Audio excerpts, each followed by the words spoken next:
Hey, I'm Scott, this is BB, and welcome to my channel, Scotty's Animals. And this video is 5 mistakes that guinea pig owners make. I guess I'm doing this solo. Okay, 5 mistakes guinea pig owners make. I'm a volunteer at the Los Angeles Guinea Pig Rescue. I specialize in adoptions, bondings, and I do anything else that needs to be done. I do baths, sell supplies, whatever needs to be done. I also design these t-shirts, which you can get at the rescue and also on my page. So let's get into it. Number 1, living situation, cage mates, okay? Guinea pigs should never live alone. Boys do best in pairs, girls do best in 3, okay? Never let them fight. Signs of fighting are chattering teeth, squaring off at each other, they shake their butts and they lunge at each other, and when boys fight, they bite and they're trying to hurt each other. Never put your hand in between male guinea pigs that are fighting. If you have to, wrap your hand with something when you're doing an introduction, but if they're already fighting, you need to separate them with some, whether it's a dustpan or a piece of cardboard or something, but never put your hand in there. If you get bit, guinea pigs generally do not bite, but if you get bit in a fighting situation and it breaks the skin deeply, it can cause a nasty infection. And never keep mixed sex pairs that are breeding. Never let them breed. Never let them have babies. Okay, we have hundreds, practically 1,000 guinea pigs at the rescue that need homes. So don't, make more babies, especially if you can't take care of them. You want to strive for harmony. In Switzerland, it's illegal for guinea pigs to live alone. They should always have a cage mate. So in the wild, you have one male and you have a bunch of females living in a burrow. Any boys that are born, they fight, they get kicked out, and they start another burrow. So here, we're trying to kind of defy nature and pair up 2 compatible boys. And we specialize in that at the Guinea Pig Rescue. Okay, girls do fine in groups. They don't even all have to get along. They manage to work it out. Okay, so that's number 1. Number 2, biggest mistake, second biggest mistake is the cage size. Cage and the habitat that they live in. Minimum cage size, 8 square feet, okay? 8 square feet minimum is this right here, okay? Or one of these, okay? The store-bought cages, these store-bought cages, way too small, okay? This is a perfect size cage for traveling, for overnight, for an emergency situation, taking your animal to the vet. You put pine shavings in the bottom and it's fine for a while. A lot better than like a cat carrier with a towel. You can keep them in there all day comfortably in an emergency or travel situation. Other than that, store-bought enclosed cages are no good. What is good? A CNC cage is what LA Guinea Pig Rescue, what we prefer. It's our favorite cage that we recommend. We sell the supplies for you to build. This is a CNC cage. CNC stands for cubes and coroplast. The cubes are these organizing cubes that college students set up in their dorm room that you can use to pretty much assemble any way you want. And the other C is coroplast, stands for corrugated plastic. It's basically plastic that looks like cardboard. It's got the hollow tubes inside, and it's 2-ply that you can fold. It's sturdy like cardboard, but it's plastic. Okay, we sell sheets of this and the cubes, and you can assemble it. If you go to guineapigcages.com, they sell these already ready to go. They ship them to you. They're already scored. You fold them for a premium price, or you can source this material at like Target or Home Depot or any of these big box stores that sell organizing things like this. And you can find it on the internet. The coroplast sheets you can find at any hardware store. It's corrugated plastic. The other cage that we consider the minimum size that we actually also sell and we approve of is called the Midwest cage. It's very similar to this. It's got a canvas bottom. It basically duplicates this exact thing, and it's about 6 square feet. So it's the absolute minimum that we would recommend for a pair or a trio. I really like just to take a box and cut some holes out, okay? It's got really good airflow, and they chew on it, and it's okay. These igloos, they are okay, but you can see they get very dirty. They don't have very good airflow, and over time, when the pigs are hanging out, it can get really just dirty in that one spot, and you have to move the igloos from place to place because they just sit there, and it just gets really dirty in there. So that's why I kind of like the Amazon boxes, and you can cut them out and make them, you know, interesting, and they're basically free. Sometimes people come in and their cages are made out of modified furniture, like a bookshelf or a dresser, and they've hollowed it out and they've put, you know, made this all sorts of very creatively turned their old unwanted furniture into some kind of a weird cage. It very rarely works. They need the most horizontal space that they can have, and we found that this is like just the simplest and easiest setup. Even if it's something that is made like this out of wood, putting pine shavings or fleece on just a wood bottom ends up rotting unless it's treated. And when it's treated, there are fumes. This is so much simpler. If you have a wood frame that you want to put corrugated plastic in, that is a possible solution, but it tends to be very heavy, and don't overthink it. Just this is the conventional wisdom, and it just works so great. Easy to clean, easy to set up. When you have it on a table up high, it's easy to scoop out with a dustpan into a trash can.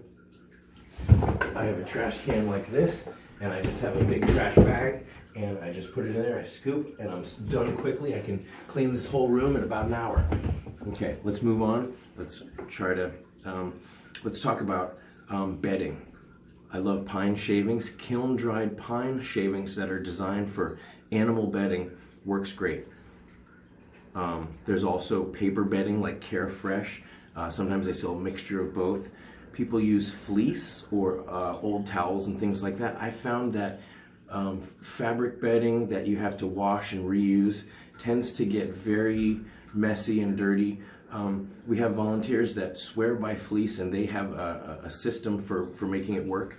It involves layers of fleece with U-Haul pads sewn in between, and they have success with it, but they generally have to do more laundry, and it requires a little bit more daily upkeep.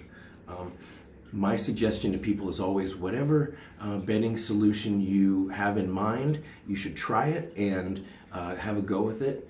Talk to our volunteers, talk to people, read forums, and modify if you have to, but in the end, you know, you will find something that works for you. So it shouldn't be more than a few weeks of adapting and changing before you find something that you're willing to live with. And ultimately, you know, no one wants to clean their cage, no one wants to clean poop, but the hour that it takes me to clean all these cages versus the enjoyment and you know, fulfillment that I get from living with these crazy dudes is, you know, it's worth it. So it's not, I mean, it's like not even worth talking about. So let's talk about one more thing about their habitat. Their cage should never be outside. Never, they should never be outdoors without supervision. They shouldn't be in a playpen. They shouldn't be in a bunny hutch or a chicken coop. They should not be in any of these wire contraptions, wood contraptions like that. Okay, they can be in, you can set up some grids like this around in a circle, and you can set them up in the grass when you're there under supervision, and you can hang out in the sunshine for an hour. I wouldn't do much more than that, and it's really based on their own patience. You know, I've had guinea pigs that I was able to take to the park, and they would sit in the sunshine, and they would eat the grass, and they loved it. Then I've taken other pigs, and they just would dart for the bushes, and they would not chill. And so it was a constant, you know, worry that they were going to dart out. One of them did go under the little divider, and you know, I got them back obviously, but it was freaky. So they can hang out in the park, but you should never leave them outside for too long. We're talking, there's mites, there's lice, there's spiders in the grass, there are hawks, there are other predators around, cats. Even just being in wide open spaces, when you're a prey animal, it's just unnerving. It causes them fear and anxiety, and that's, like, look at it from their perspective, that's not, there's no point, you know, you think you're having a good time, and if they are afraid and they are not enjoying it, then it's not worth it. Let's move on to the third big mistake that guinea pig owners make, and that is in reference to their diet. Guinea pigs need to have always a staple diet of pellets and hay. They need to have Timothy pellets and Timothy hay at all times. I love the Snack Shack log. You can stuff it filled with Timothy hay, and it keeps the hay off the ground. You've got to keep the hay off the ground because it will absorb the pee on the ground, and once that happens, they're not interested in it. It becomes bedding itself. So you really got to keep the hay off the ground. The Snack Shack also, they can stretch to reach out, and they can tunnel through, and it gives them mental stimulation and physical. It works out their back, stretches their back, and gives them you know, something to reach for and to climb on. So Snack Shack is really, I would say, even before a hidey, the Snack Shack is one of the most important things to have inside the cage. Obviously, aside from a food bowl. So a small ceramic food bowl, and you want to fill it in the morning and make sure that they eat a full bowl's worth every day, and always have pellets and fresh hay, Timothy hay available for them. In addition to that, let's talk about young pellets versus adult pellets. Young guinea pigs need to have more calcium for their growing bones. That means there's specially formulated pellets that is alfalfa based. When they get to be basically full grown, they can switch to the adult formula, which is Timothy based. Guinea pigs are prone to stones and calcium related issues if there's too much calcium in their diet. Now let's talk about veggies. Fresh veggies, fruit. Stick more with the fresh veggies and fruit sparingly. We have a food guide that we give to adopters, but I'm going to show it here on the screen right now, and it is on the LA Guinea Pig Rescue website. You can print it off. But basically the main thing is no iceberg lettuce, no cabbage, and no spinach. Those first two, no bok choy, those cause bloat and gas, and guinea pigs can't really pass the gas like people can, and it can cause bloat and make them very uncomfortable. So no iceberg lettuce and no cabbage. Spinach also has a lot of calcium, so you want to stay away from spinach. And other foods that have too much calcium, you want to give very sparingly, which we say what those foods are on the food list, which I'll flash again, and you can pause it and write down those.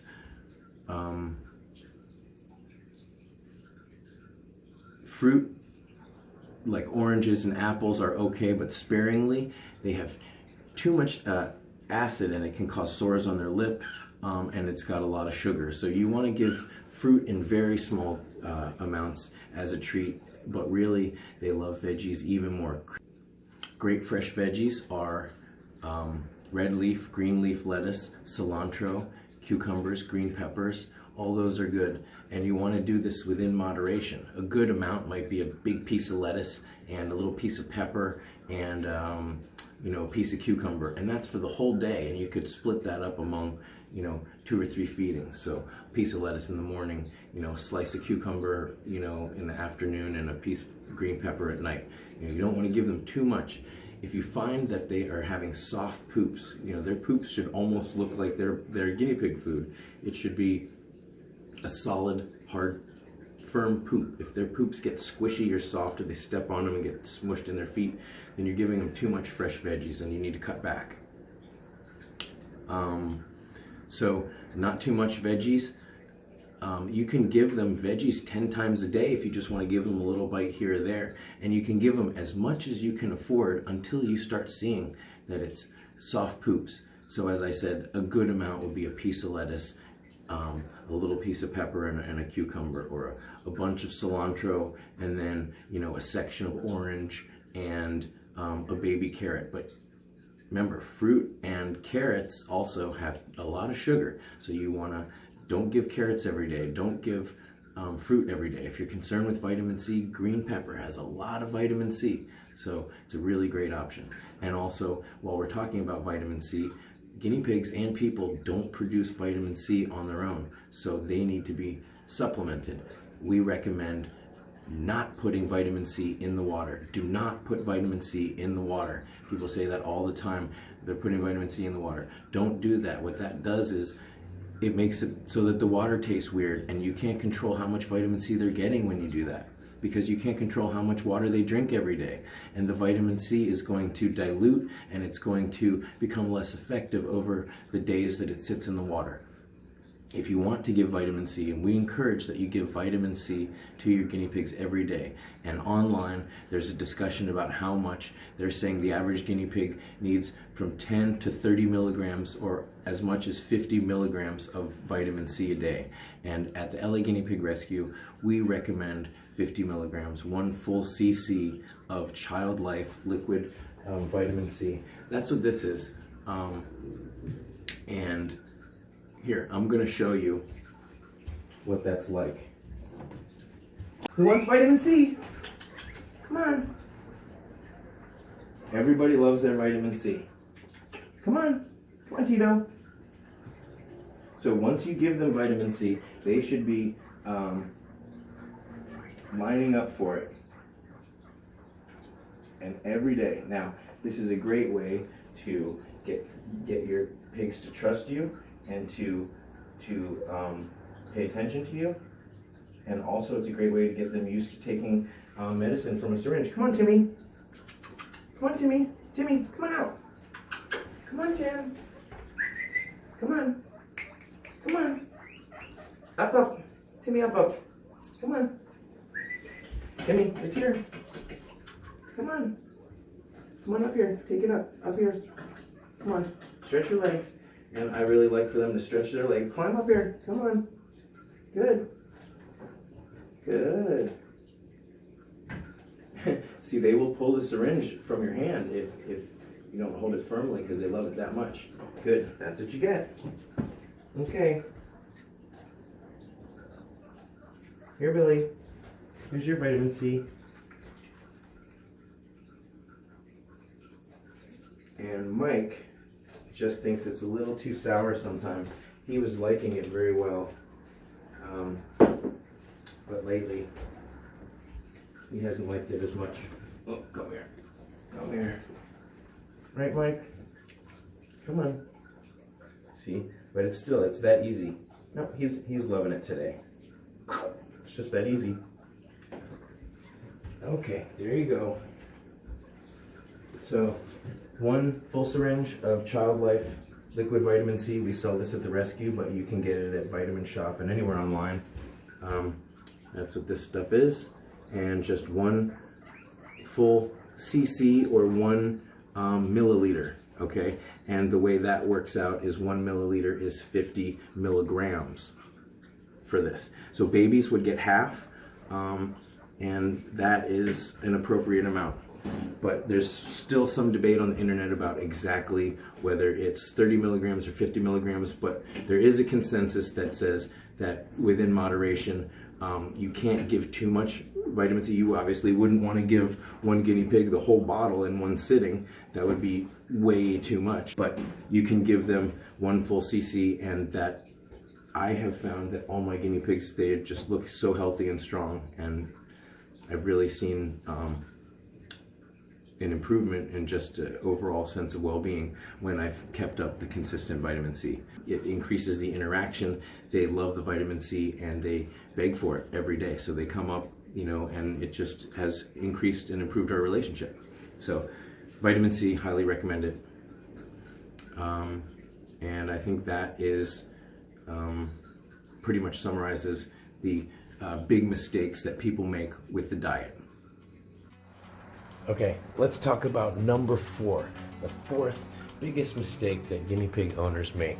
It's handling, picking up your guinea pigs. Now remember, they're prey animals, so they don't really want to be picked up. They like being held, but they don't want to be picked up, and they don't want to be chased, that's for sure. If you have two bonded boars, they might chase each other like mine do sometimes, but they don't want to be chased by you with your big scary hands swooping down. But it's kind of inevitable, so you want to minimize the time that you're actually chasing them with your hands. You want to pick them up with confidence. Now, Louis is especially wild and crazy, so I'm going to try to pick him up and show you. Support his feet, and with a firm grip, grab him, and then bring him close to your body. Come on, Louis. Come on, Louis. Come on out here.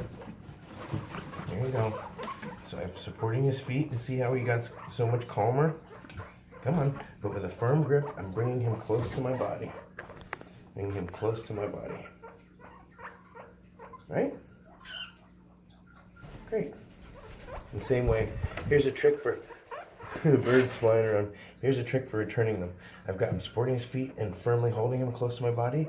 Then when I return him, I make a circle with my finger, and his nose goes in there. In case he wants to nosedive forward, even if it's a short distance, I prevent him by going like this, and then I let him go.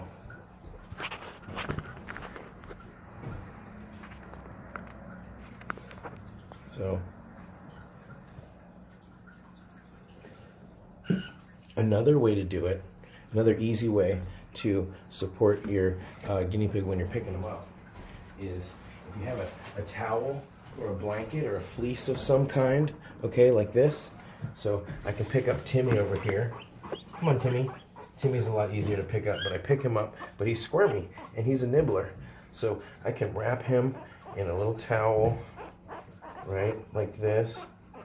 Okay, and then as soon as he's in there, now his feet are secure. He feels much calmer. Hey, bud. There you go.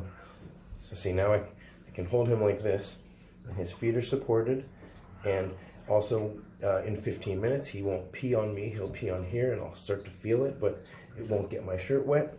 My awesome LA Guinea Pig Rescue t-shirt won't get wet. Okay, so what else?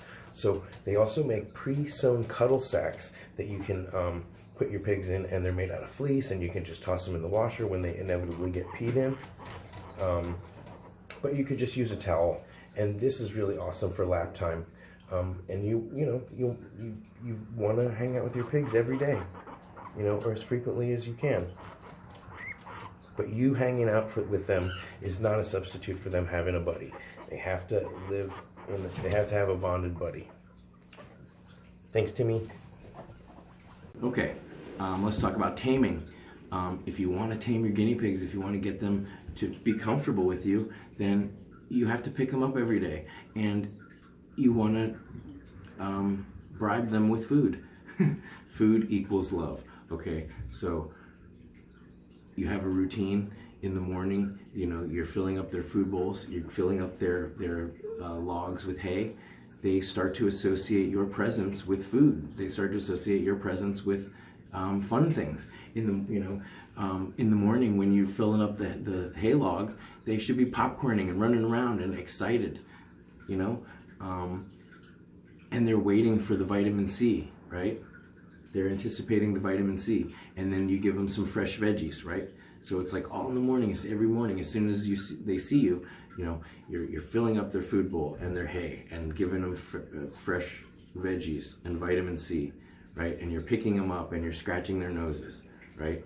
That's the best way to get them to trust you and to really develop a bond and a relationship. Also, body language is really important, right? If I'm not good. So if you approach the cage, there's Timmy. If I come up like this, and cower over him, see, he runs away, But if I slowly come up and I'm lower than the cage,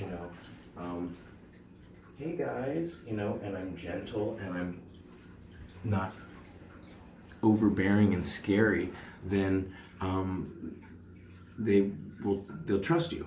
So remembering that they're prey animals and acting in a way that doesn't scare them, okay? Because as much as they love you, there's still this little piece of them that always thinks you're gonna eat me someday, and no, we're not. So that's how you tame them, is a routine and just through their stomach, and they will trust you, and having an appropriate body language that shows that you're not going to hurt them. Okay, let's talk about floor time. When you pick them up, you want to give them space and time to run on the floor. Let them run around. Some guinea pigs love floor time more than others. Okay, some guinea pigs are homebodies. They don't really want to be out of their cage. They love their burrows. They are prey animals, and wide open spaces scare them. A big open space like the floor scares them. They'll try to find a place to hide. Some guinea pigs love running here and there across the floor really fast, but it really boils down to their individual personalities. But most guinea pigs, in my experience, they just look for a nook and cranny to hide in and poop. And so what turned into supposed to be an exercise floor time really is just like a puddle of poop and pee in the corner, and they get dirty because when they're in their cage in the bedding, right, it absorbs that, but when they're on the floor, it just makes a mess. So floor time is important, but it should never be a substitute for cage space, and cage space should never be a substitute for floor time. So it's really about finding that balance, finding what works for your pigs. And let's talk about bathing. Guinea Pig Magazine doesn't really think that bathing should be a regular part of their routine. But of course, if they get dirty, if they're in a carrier and they get messy, or over time, their grease glands can get messy. Bathing is a simple, easy way to get the grime off, and we recommend that if you're going to bathe them, you can bathe them several times a year. If they're dirty. If they're not really dirty, then they don't need to be bathed. But if you're going to bathe them, a plastic shoebox in the sink, and you fill it up, you put them in there, a small plastic organizing shoebox that you get like from the dollar store. It has a flat bottom instead of a rounded bottom sink where they're slipping and sliding. This gives them a sense of stability. Especially they don't like water really, and when you fill up the water and they're squirming this way, they stay calm. You're using less water. You can fill up the water, you can lather them off, and then you can dump that water, and then you can fill up water and rinse them off. I like to use an antifungal shampoo. You don't have to use a special pet shampoo. You can really use any kind of shampoo that you have around. You don't want to make sure not to get it in their eyes, but you want to get it all over them a little bit, their face and their ears, and under their bottoms of their feet and stuff, especially the antifungal shampoo, like Head and Shoulders, anything that has like this zinc ingredient is going to be great for killing the fungus that causes ringworm, which is a fungus, not a worm.